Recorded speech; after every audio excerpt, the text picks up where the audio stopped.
There once was a candidate named Mann. 12 times for city council he ran.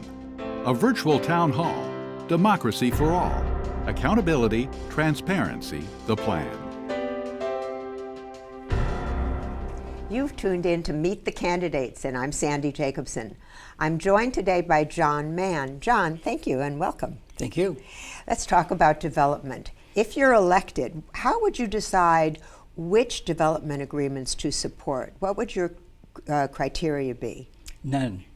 I'm the only candidate that wants to have a complete moratorium on all development except what's in the pipeline right now, what's already being built. We've got the light rail coming in, we've got the California incline. That's enough construction already, and that's going to be going on for more years.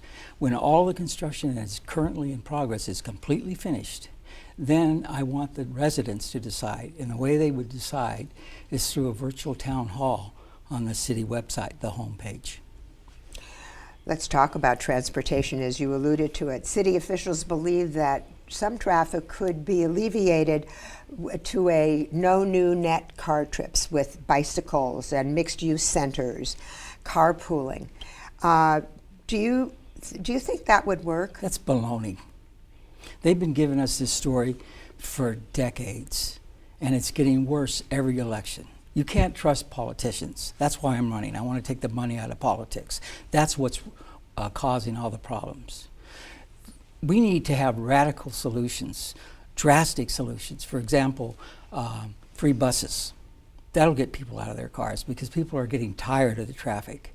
But it has to be decided by the people who live here. We have people driving here to go to work that have to take 3 hours to get here. We have people leaving here to go to work instead of people who live here who work here.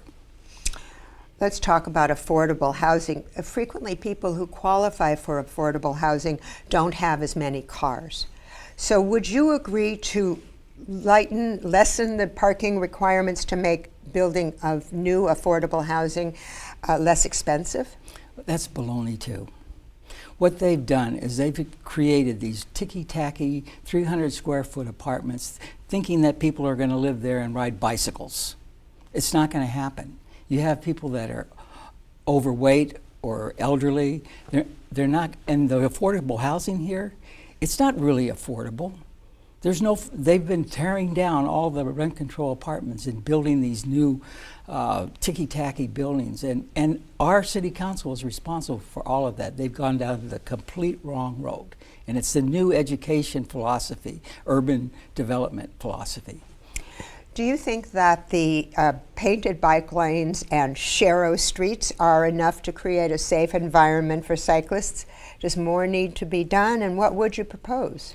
It's so dangerous to ride a bike in this city. They paint a green stripe on the street and they think that's going to make you safe. You got people indoors, car doors opening up. You've got traffic that's being squeezed by all this traffic slowing methods that are making it even more dangerous, forcing people onto the sidewalks. They're creating a war between pedestrians and cyclists and motorists, and it's ridiculous. That it's just too late to fix. They're going to have to widen the streets. Okay, everybody gets to cast 3 votes. Why should the voters cast one of those votes for you? They should only vote for me because I'm the only candidate that is completely different from all. You have basically 2 choices. You have smart growth, which is a joke. That's what's wrong with what's going on right now. And you have so-called slow growth, which is a little bit slower. The money for development, from development, is creating massive revenues for the city, over $500 million. And that's not going to the residents. And that's what's really fueling all this growth. I want no growth unless the residents decide. And the transportation and everything else will fall into place once that's done. But we can't turn back the clock to what Santa Monica was 25 years ago when I first started running for city council. Thank you very much, John. And thank you for joining us. Check out other Meet the Candidate interviews at smvote.org.